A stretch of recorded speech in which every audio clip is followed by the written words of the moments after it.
Let's move on now. Karnataka government has moved the Supreme Court against Jayalalitha's acquittal in the disproportionate assets case. Jayalalitha was acquitted by the Karnataka High Court in May, paving the way for her return as the Tamil Nadu Chief Minister.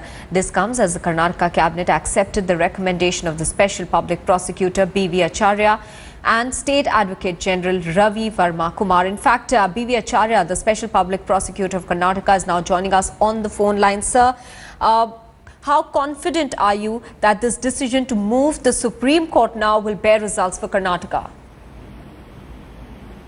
No, I can only say that in pursuant to the decision of the government, the SLP has been filed today and it may come up for admission after the Supreme Court reopens. Yes. We are not doing the matter during vacation because there is no such urgency. All right, so you're saying that this will not be moved during vacation because there's no urgency, sir. But I want to know is that this decision to take this case to the Supreme Court was much delayed by the Karnataka government, because at one point it appeared that it was more of a political than a legal decision for the Karnataka government. Are you happy, sir, that your recommendation was finally taken? No, I don't agree with your view that there has been any delay on the part of the government. Okay. In fact, the government has 90 days time to take a decision. But this is within a few days. After all, government can't take a decision within a day or two. They have taken the decision within the time permitted and in accordance with the law, without any other extraneous consideration. So what are the arguments that you think will be placed before the Supreme Court which will help you all? For me, Yes. tell the press or the media what arguments which we are going to advance before the Supreme Court. It will not be proper. Okay. Okay. Mr. B.V. Acharya, many thanks for speaking with India Today. Let me go across to our correspondent Rohini Swami, who's joining us with more details. Rohini, of course, B.V. Acharya, they're not very comfortable in revealing the arguments that the Karnataka government might place before the Supreme Court. But what have you been hearing? What is the point that the government is likely to take up in the Supreme Court that they feel will help them secure this case?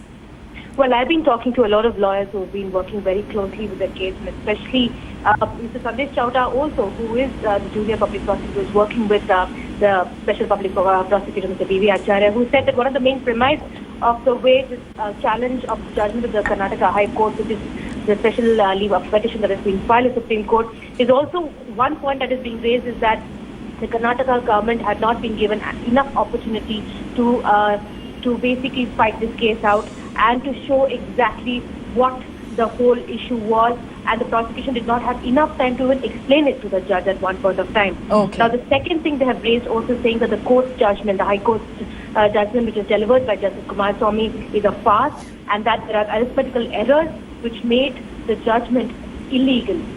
Now, they have said that this whole judgment results in a miscarriage of justice, and they are asking for this order that has been given by Justice Kumaraswamy in the Karnataka High Court to be set aside. That is one of the main contentions, and they've also said that there's mathematical errors that they have found where in Justice Kumaraswamy's calculation came to only around 8%, which in their calculation shows that disproportionate assets were worth 76%. And so this whole appeal that they have filed, which runs into almost 4,000 pages that we are told, is very, very clearly. This also includes the order from the lower court, delivered by Justice Dicunia, and the High Court order to explain where the lacunae is and where the fault was and why it was, why there are so many flaws in the judgment that have been delivered by the High Court. Also, Rohini, B.V. Acharya, they're saying that there has been no delay in taking this decision to approach the Supreme Court by the government, but there was a time when there were voices within the Congress in Karnataka to not take up this matter in the Supreme Court. Now, what finally tilted the balance in the favor of the recommendation by the Special Public Prosecutor saying that they must go to the apex court?